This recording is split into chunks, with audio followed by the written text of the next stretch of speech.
There's a particular kind of madness that descends when you're staring at a device that costs less than a night out for two, yet promises to deliver the entire history of handheld gaming up to Nintendo 3DS. Well, actually, we'll talk about 3DS emulation a little bit later on. The Mangmi Air X arrived on my doorstep around about the same time as the AYN Thor. So, to be fair, it's been a bit overshadowed, but I finally got round to testing this thing out. And I've spent that time waiting for the catch to reveal itself. For that inevitable moment when I discovered that corners weren't just cut, but were surgically removed with a rusty butter knife. And you know what? That moment hasn't arrived yet. Instead, what's turned up is a beautifully designed handheld that cost $90, plays PSP games better than the original hardware, and will force you to reconsider what we should be reasonably expecting from a budget device. The catch, if there is one, arrived before the device did. Shipping has been, well, let's call it a character-building experience for many. Tracking numbers have been updated with the frequency of a solar eclipse, and delivery estimates have been stretched like a particularly optimistic yoga instructor. I can't remember quite how long it took for mine to arrive. I've kind of blocked out the pain. It was a bit like a pregnancy. It hurt like hell, but then quite soon after you're considering having another one. If you're ordering one, factor in patience alongside the shipping fee because you're going to need both in roughly equal measures. But here's what matters, and this is why I'm making this video. The Mangmi Air X isn't just cheap, it is shockingly capable for something that is so cheap. This device handles PSP emulation at 3 times native resolution without breaking its stride, and it can even start to tackle 3DS, PS2 and GameCube, albeit with some major caveats, which are so big that I've had to lean them against the side of the house. More on that later on. But this does a lot, and it does it all whilst feeling more premium than devices costing twice as much.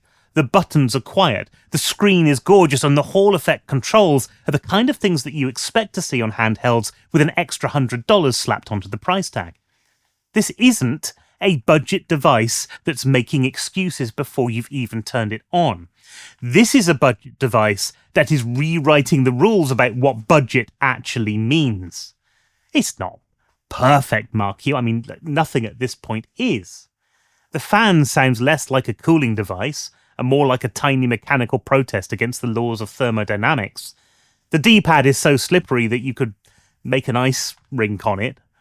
But when you're playing Persona 3 Portable with an upscaled resolution, or you're working through a Zelda game with save states and cheats, these complaints feel less like deal breakers and more like a polite suggestion for the next model. I've thrown everything from Dreamcast to GameCube at this thing, and whilst it won't replace your high-end hardware, it is boldly going where no other handhelds at this price point have ever gone before. Ladies and gentlemen, let me introduce you to Captain Mangmi X of the starship How Much?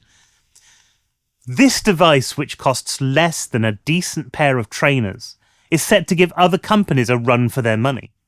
So if you're sitting comfortably, let's take a trip to Mangmi Land to find out whether this device is extraordinary or just a load of hot air.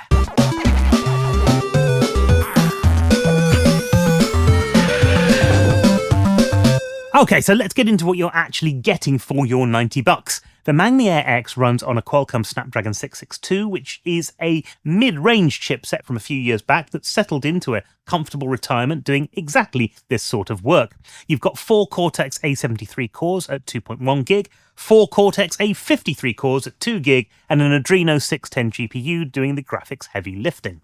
There is 4 gigabytes of LPDDR4X RAM, 64 gig of internal storage, an SD card slot for expansion, and a 5,000 mAh battery for your power. It's not going to win any spec sheet competitions, but it is perfectly suited to what Mangmi is trying to do here. The screen is a 5.5-inch IPS panel running at 1920 by 1080, giving you proper Full HD in 16:9. Peak brightness hits 450 nits. It covers 110% of the sRGB color gamut. Okay, nobody really cares about that stuff. It's stuff on a spec sheet.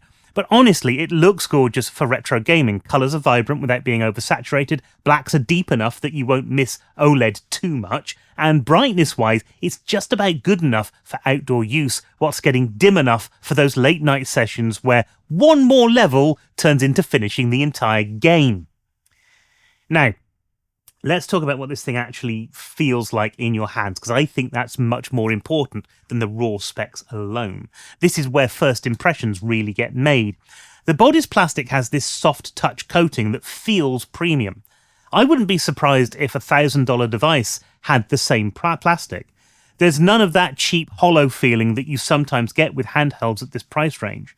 The ergonomics, the consoles on the back, they fit my hands pretty well, though I have to admit I've got a couple of gripes about the comfort that we'll get into in a second.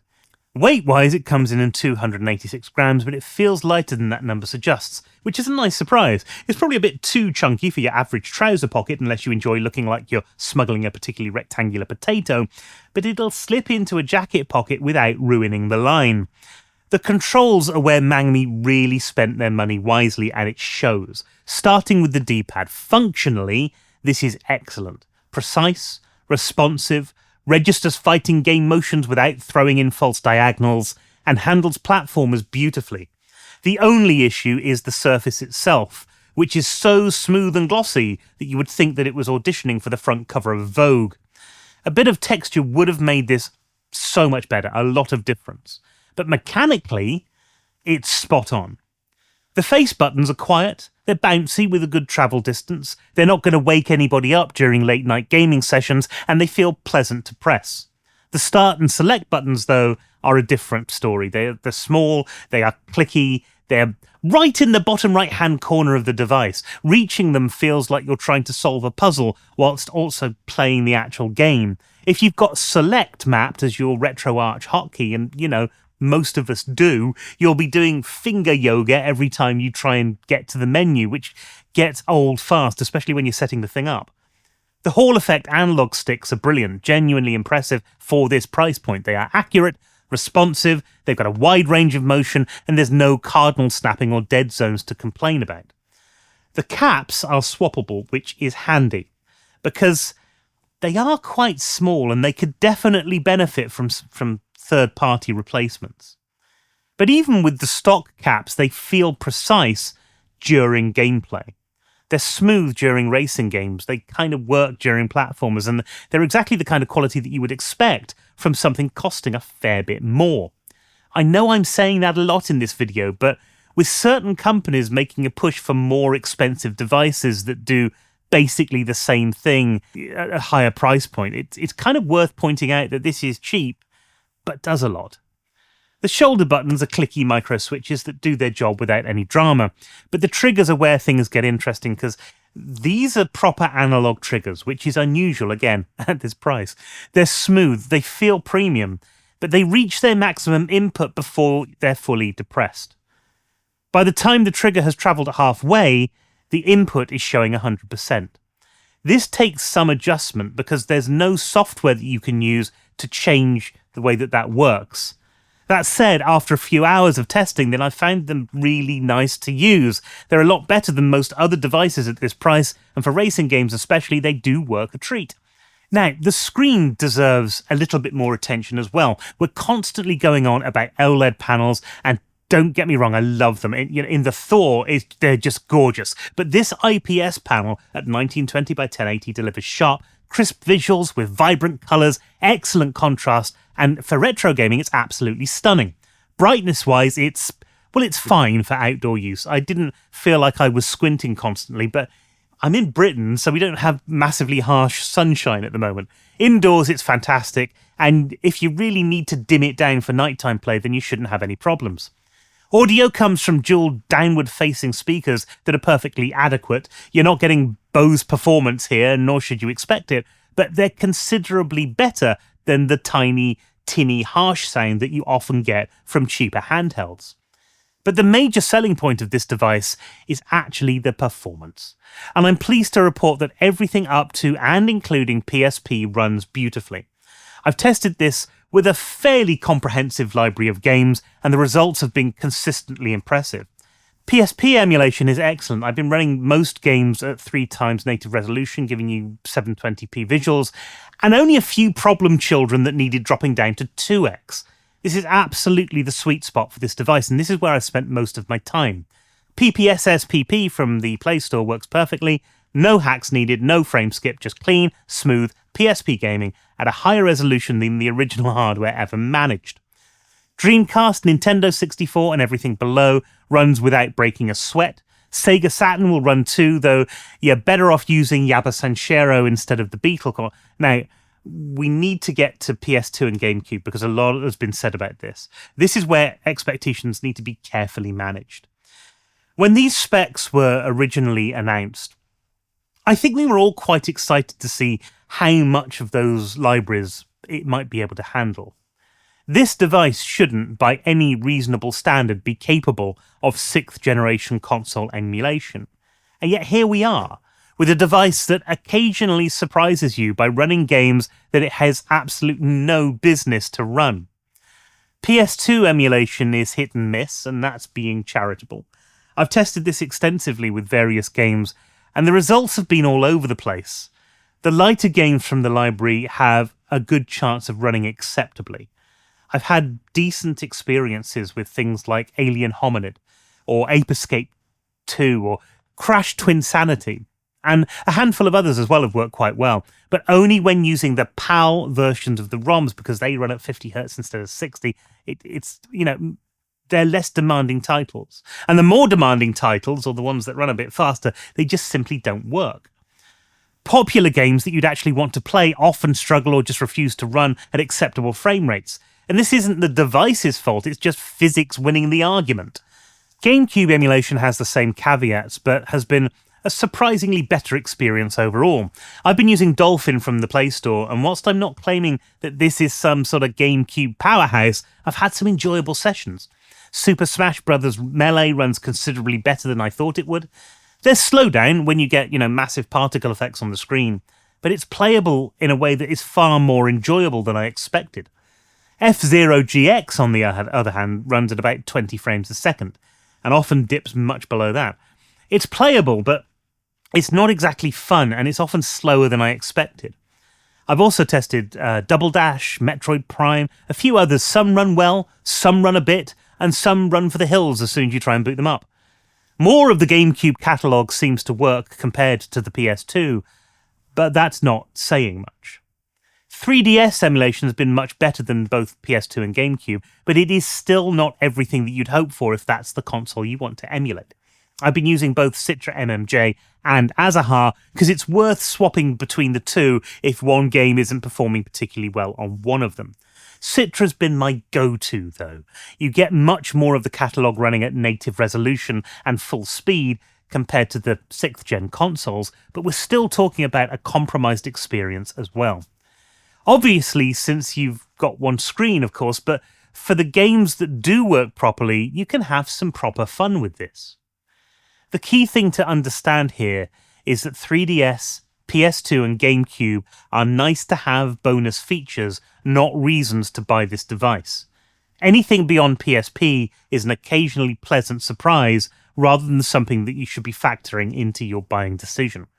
If you've managed your expectations accordingly, you'll be much happier with what this can actually do. But there's one more area of performance to talk about, game streaming, and initially I was disappointed with this. I fired up Amazon Luna to try out Tomb Raider and Hogwarts Legacy, and compared to the AYN Thor, the experience was laggy and stuttered constantly. The device was acting like it had forgotten how the internet worked. I just assumed initially that it just couldn't handle streaming. But then my router died, forcing me to upgrade to a modern Wi-Fi 7 setup, and the change was incredible. Suddenly, streaming was a near-perfect experience. So the Mangmi Air X can absolutely stream AAA games beautifully from services or from your own PC, but it is highly dependent on the quality of your home network. If you've got the right setup, this device becomes a fantastic stream machine, and all for under $100. Software-wise, the Mangmi Air X ships with Android 14, and during setup you can choose which apps you want to install. Personally, I didn't use the shipped apps, and I went with Obtainium and my own choice of emulators. Plus, ESD is my front end, which gives me the polished look that I feel that I want. But the choice is yours, which is one of the lovely things about Android handhelds. There's a sidebar that you can access for system features, though I did find that getting to it can be a bit clunky, and it didn't always work depending on which emulator I was running at the time. You can toggle performance mode in there, which overclocks the device for better performance at the cost of battery life. There's also a performance overlay which you can turn on, which shows you frame rates and system stats, and if that's your sort of thing, it runs pretty well.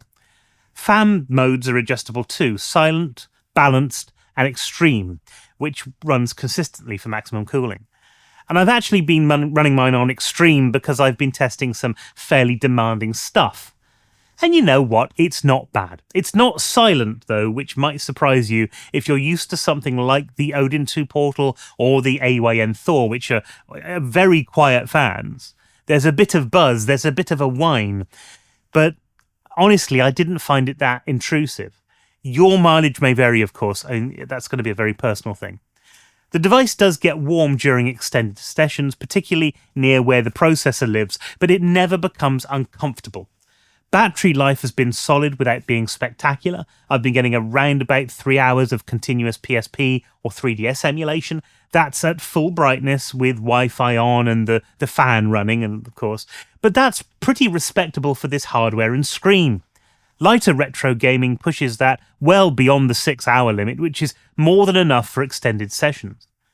The battery supports fast charging via USB-C, though I found it's actually pretty slow to charge. You just have to kind of put it on and leave it there and just let it do its thing. That's probably the weakest aspect of the battery experience, but it's not a deal breaker. If your nostalgia peaks with PSP, then the Mangmi Air X is a really good choice, with the right size screen and a few other tricks up its sleeve. At $90, Mangmi's done something that I didn't think was possible anymore. They have made a budget handheld that doesn't feel like you're settling. Sure, there are some annoyances, and it would be churlish to suggest that there wouldn't be. But when you're holding it, when you're playing it, when you're actually using the thing, it works, and it works well. That's what I think. Anyway, and I'd love to hear your thoughts in the comments below. Have you ordered this? And if so, have you got your unit already? How are you finding gaming on it? And what are you actually playing on it? What are you excited to play in the future? But that's it for this video. And until next time, there's only one thing left to say. Happy gaming.